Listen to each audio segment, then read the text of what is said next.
రైతును మోసం చేసిన నెమలికి ఉరిశిక్ష వేయాలంటూ రైతు ఫిర్యాదు. ఒకరోజు అక్బర్ తన ఆస్థానంలోని మంత్రులతోటైతే ముచ్చటిస్తుంటారు.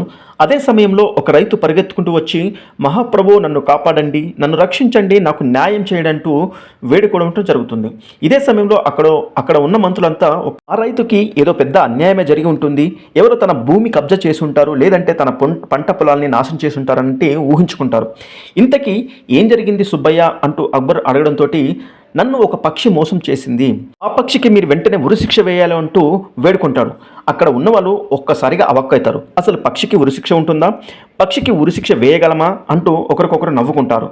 ఇంతకీ పక్షికి మనము ఉరిశిక్ష వేయలేం, కానీ నీకు జరిగిన అన్యాయం ఏంటో చెప్పు అంటూ అక్బర్ అడుగుతాడు.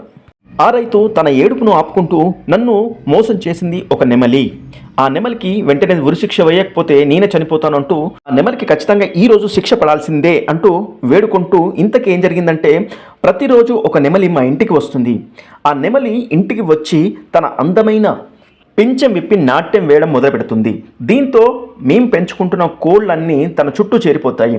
తను అందంగా డ్యాన్స్ చేస్తున్నప్పుడు వాటిని మంత్రముగ్ధుల్ని చేసి ఆ కోళ్ళు పెట్టిన గుడ్లన్నీ తినేసి వెళ్తుంది. ఈ కోళ్ళు గుడ్లు పెట్టి ఇంకొక కొన్ని రోజుల్లో పొదుగుతున్న సమయంలో ఈ నెమలి వచ్చి గుడ్లన్నీ తినేసి పోవడం జరుగుతుంది. ఈ రోజు ఖచ్చితంగా నాకు న్యాయం చేయాల్సిందే అంటూ ఒక్కసారిగా వేడుకుంటాడు. దీంతో సభలో ఉన్న వాళ్ళు ఒక్కసారి గొల్లుమని నవ్వుతారు. అసలు ఒక పక్షికి ఉరిశిక్ష వేయడం జరుగుతుందా? పక్షికి ఉరిశిక్ష వేయలేం, కానీ నీకు ఒక సలహా ఇస్తానంటూ బీర్బల్ని పిలిచాడు అక్బర్. బీర్బల్, నీ దగ్గర ఏమైనా మంచి సలహా ఉంటే ఇవ్వమనతోటి బీర్బల్ సుబ్బయ్య వైపు చూసి, సుబ్బయ్య, ఒక పక్షికైతే ఉరిశిక్ష వేయలేము, కానీ ఆ పక్షికి హాని కలగకుండా, నీకు అన్యాయం జరగకుండా ఒక సలహా మాత్రం ఇవ్వగలను.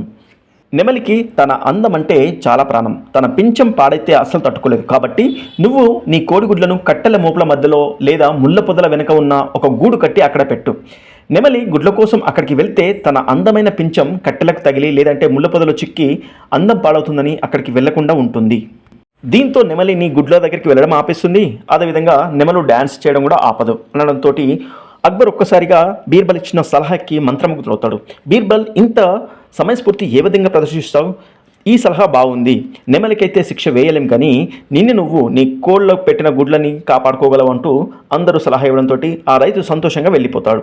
బీర్బల్ ఇచ్చిన ఆ సలహా అటు పక్షికి హాని జరగకుండా, ఇటు రైతుకు నష్టం జరగకుండా ఇద్దరిని కాపాడే విధంగా ఉండడంతో అందరూ సంతోషపడతారు.